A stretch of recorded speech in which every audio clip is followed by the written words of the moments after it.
of travel for climbing and mountaineering, and it has a big carbon impact. And so I wanted to do something to have a grand adventure with a minimal carbon impact. And so that's kind of where the idea started. It dawned on me that it was possible to do this list in the summer and possible to do it in the style of human power. So bicycling to the peaks and then hiking up the peaks, climbing the peaks, bicycling to the next peaks, and so on.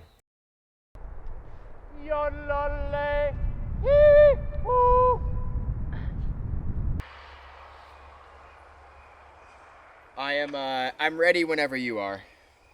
Yeah, well, Jeff told me about his plan to climb all the boulders human powered, and I thought it was super cool, and I thought maybe I'd film the project because I'm super into film and photography. And yeah, I remember asking Jeff if I'd be able to tag along for the peaks as well, and his initial answer was pretty much a no, because I didn't have the necessary experience or fitness to be able to really be a valid partner for the trip. So after I was given that answer, I kind of spent the next year training and preparing and making it my goal to be able to do the peaks.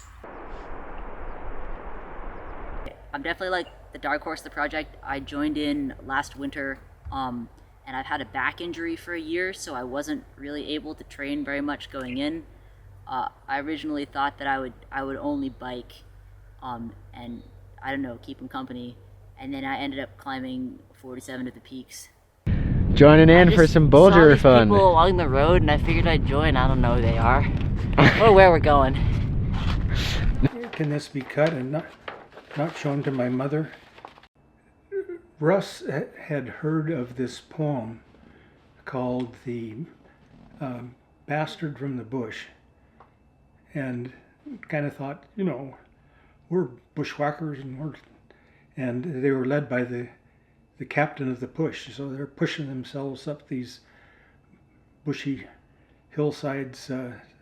He recited the poem, except that he mispronounced one of the names.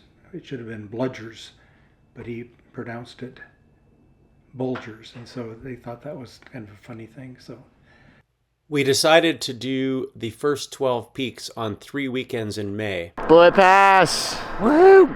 And it's not raining. Yet.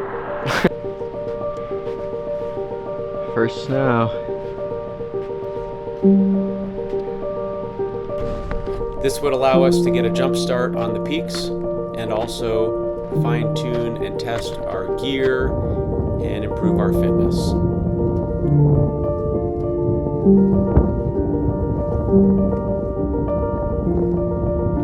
Our first trip was to the Enchantments, where we climbed 7 peaks.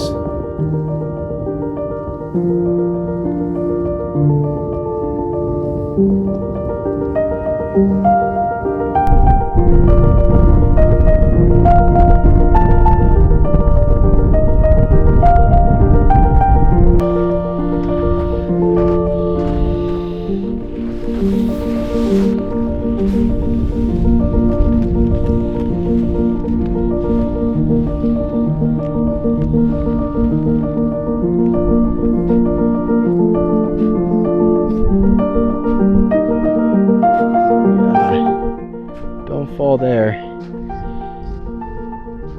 Be a long ways down.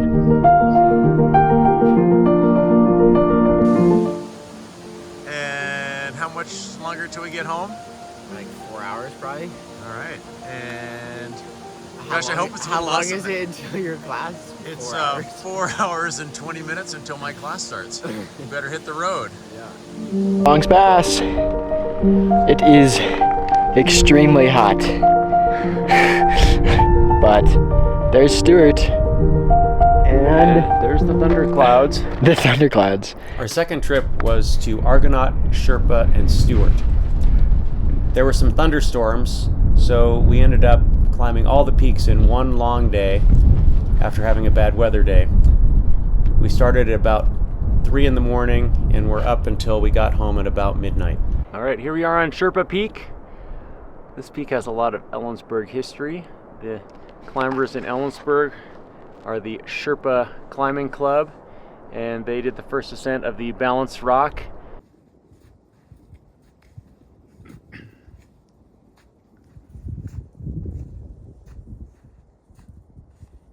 What a great set of peaks to start our journey. Yeah. And we are back at home, and I don't think I would pass a sobriety test right now. Here's Langdon. Our third trip was to Rainier and Little Tahoma. There's Jeff enjoying his bike walk. Yeah, but at least there's wildflowers, and we're finding out that hiking your bike is a lot more difficult when it weighs 75 pounds.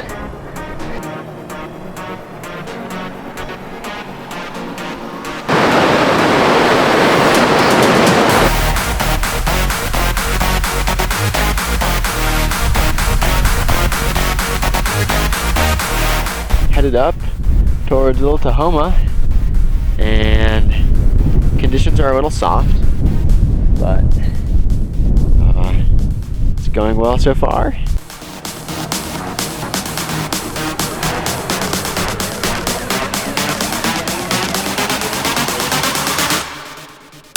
I am melting some snow so that we will have drinking water tomorrow. And then Fantastic. Camp Sherman was the first place we were recognized. A climber came around looking for some extra fuel, and we gave him some, and we got to talking, and he said, "Oh, you're those guys." It was quite a party at Camp Sherman.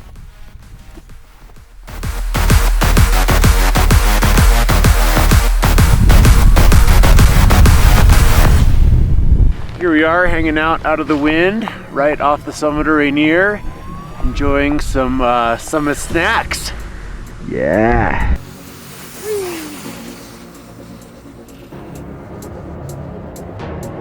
At the end of our climbing day, we still had the 90 miles to bike to get home. It was another long day and a late return. From the beginning of our trips in May, I made a commitment to not get in a car except if I was transporting students. We were going to make the rest of the peaks in one big trip over the rest of the summer, so our preparations had to be thorough. Tally ho! 88 to go!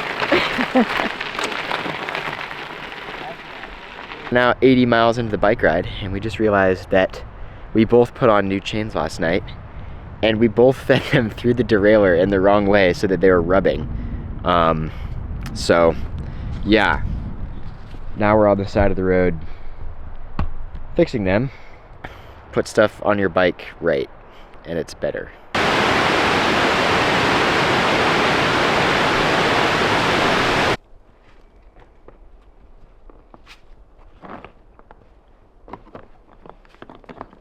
Up on Furno, pretty awesome summit in the heart of the Bulgers. I can't even count how many I can see from here. Yeah, there's a lot. And there'd be even more if there weren't for that cloud. We are gonna go up to this lake here. We'll climb Dumbbell and Greenwood, which are up there. Then we'll drop down to Sputter Gap on the other side and climb Fortress and Chihuahua.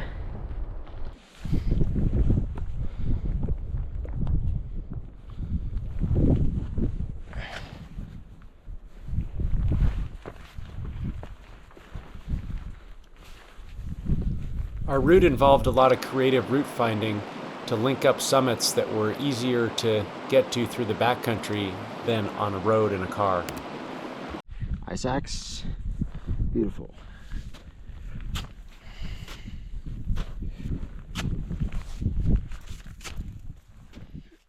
This first trip through the Chihuahua Peaks really took it out of us. We had a lot of bad weather, we had wet feet, and we didn't have enough food. I wondered if we were going to be able to accomplish our goal. Very dirty socks and underwear, so we'll do a quick little wash in the stream. Maybe wash my hair and my face and some other things. Going to breakfast! I'm gonna eat everything they have, and it's gonna be awesome. Well, we're in a lightning storm. Oh yeah, Huru has joined us, and we got the tent set up just as it started to rain, and now we are hunkered down. Today we face the question, would you rather have death by mosquitoes or lightning? And now we're gonna face both options. On top of Clark, number 22. And it's gorgeous. However, there are clouds building. Peak number 23. Luana. And it's about to thunderstorm. I mean, if we're gonna have lightning overhead, That's fair. I feel like I'd rather not be up there in a downpour. Like, at least being on these ledges, if it downpours, That's true. we could set up the tent, maybe.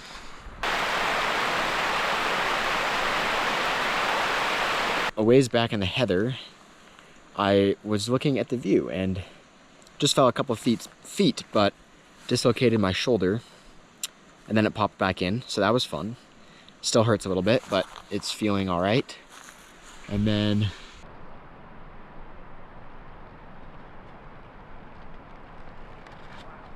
The valley was filled with ice, and it's all gone with this lake, and there's little bits up there. But so leaving no trace in the atmosphere is seeing things like this and recognizing that we can be a part of the solution.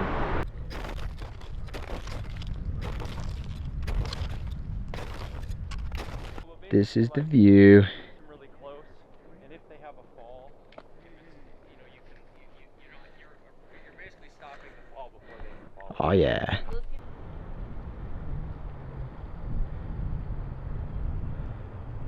I think we should set up camp right here. Right here. Portaledge. There's where we came from. Headed up Buck. There's Jeff. Rue. And there's Clark and Luana.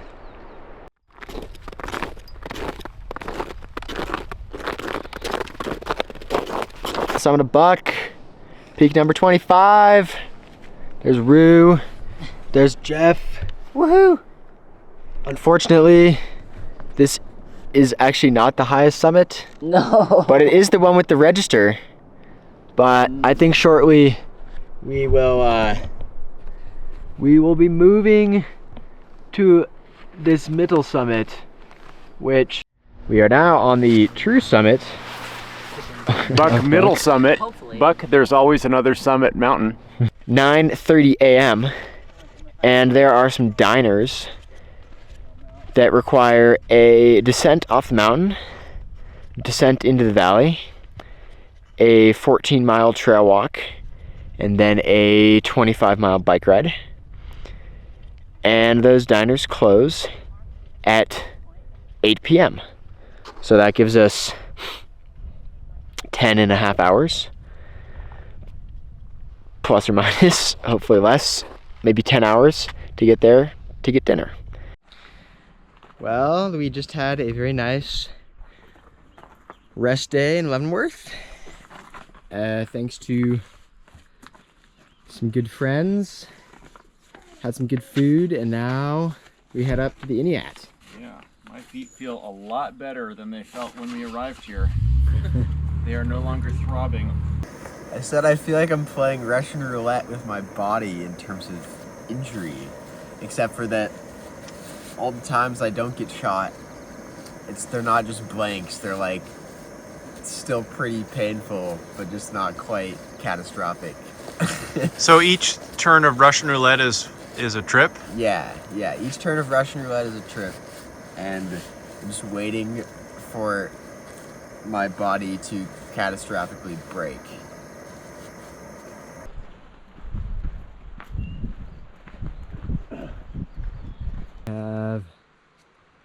Emerald up there, Saska there, and Cardinal is through the trees. So we will now go up towards Cardinal, which is going to be our first peak of the day.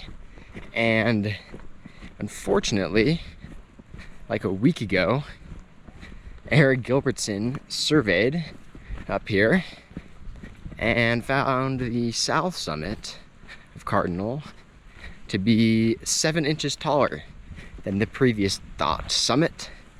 So now instead of a class 3 or 4 scramble, we have some 5th class, maybe 5, 6, we're not sure.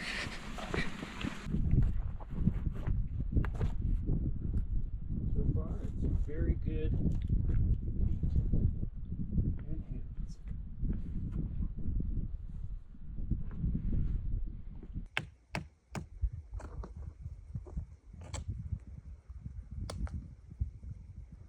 Yeah, I used that hold.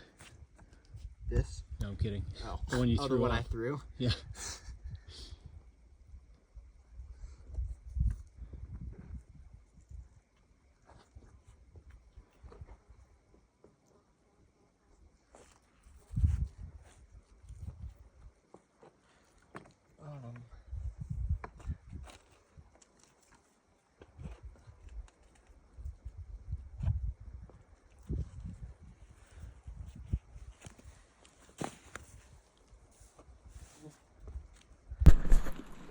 See what I mean? Pinnacle's kind of a long way from.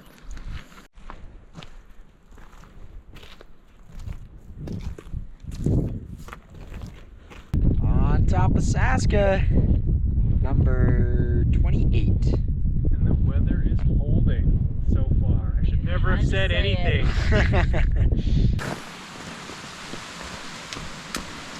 Whoa! Whoa! We're fixing a flat tire. What did you run over? I think a piece of glass.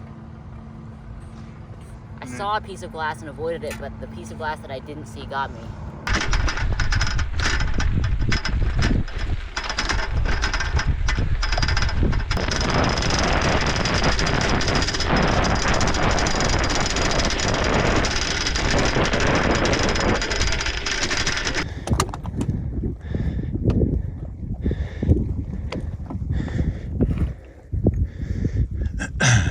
This one's kind of tall.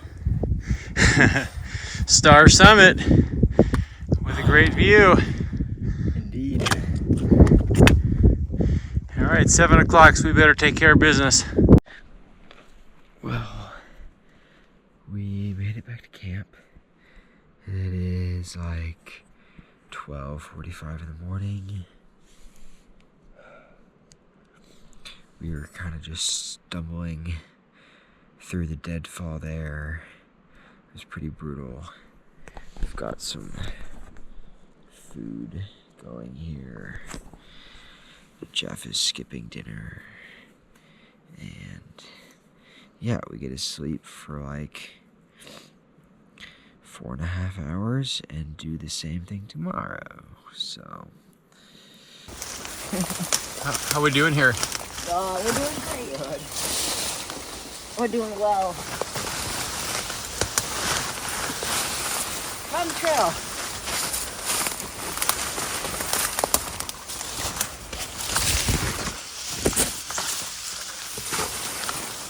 Obviously, we have the trail right here. Oh, look at that. Here it is. We are on Reynolds Peak. It is our only Bulger of the day. The view is fantastic. means we can relax.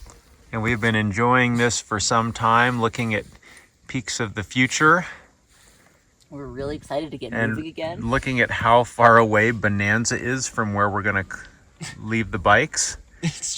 And everything from Fortress and Stewart, and just enjoying the day up here.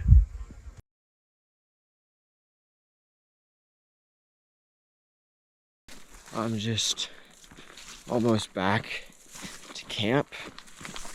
And by camp, I mean the parking lot. Today is July 4th.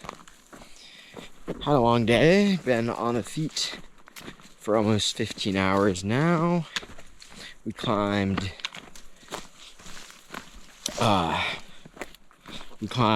Abernathy, Gardiner, and North Gardiner today.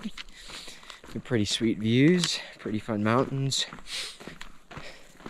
But the cumulative wear on my body is very noticeable. This is the last trip of the Chelan Sawtooth area. It's been about 6 days, and yeah, it's been one long hard day after another. The last few days I've been averaging maybe 5 hours of sleep, and pretty poor quality sleep because the baffles in my sleeping pad popped. So I've just been sleeping on the ground with no pad. So I'm a bit sleep deprived. And then that coupled with